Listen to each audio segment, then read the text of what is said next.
Hey everyone, welcome back. I'm so glad you're joining me today for this brand new explainer because we're jumping right into something that literally happens behind closed doors in millions of homes every single day. We're looking at the true, often hidden cost of staying silent just to keep the peace.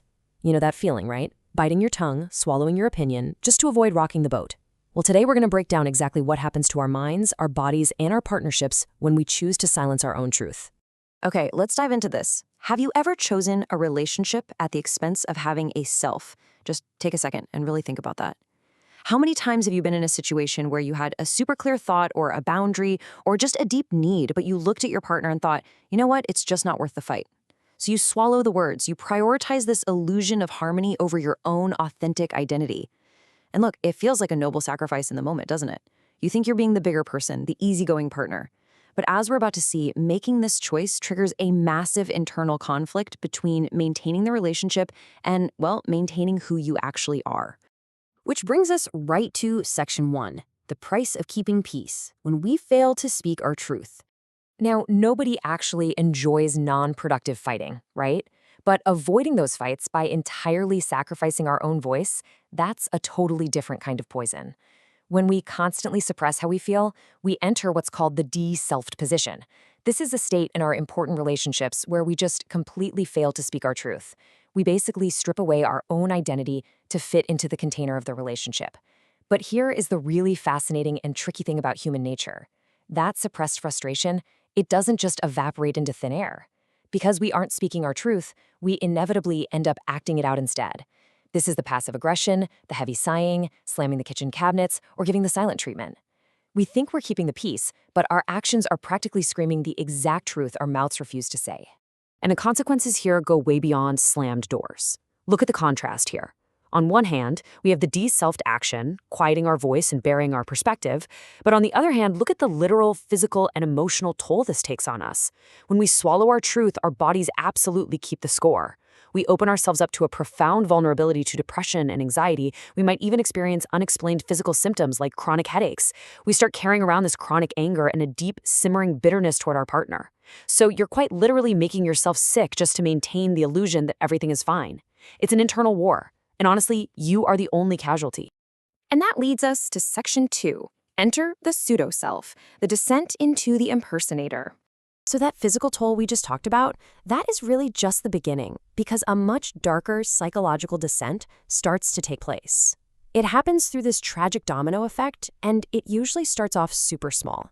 Step 1, you settle. You compromise on a minor boundary. Step 2, you give in and give up on even trying to make your partner understand your viewpoint.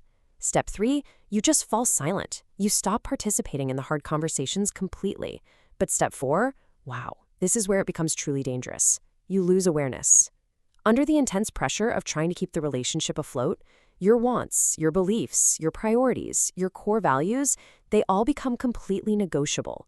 You eventually forget what you even wanted in the first place.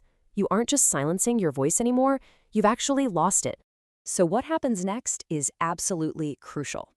When your authentic self fades away, it gets replaced by what we call the pseudo-self. This is an entirely artificial identity created purely out of compromise.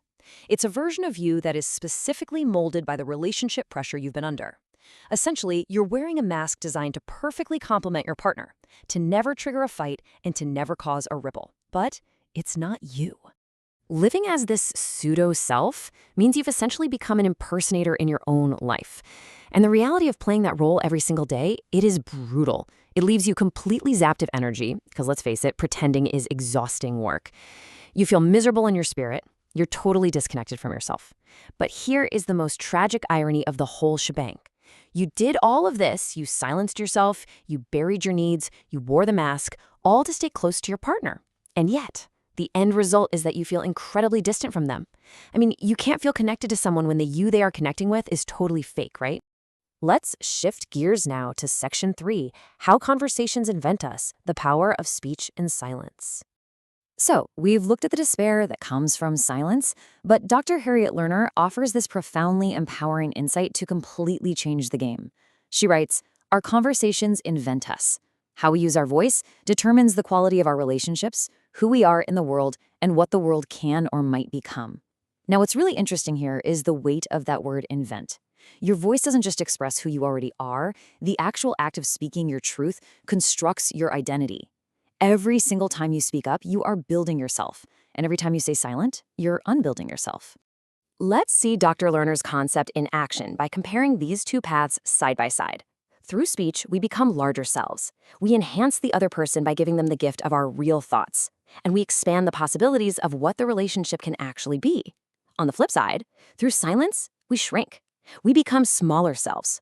We actively diminish the other person because, well, we aren't even giving them the chance to handle our truth.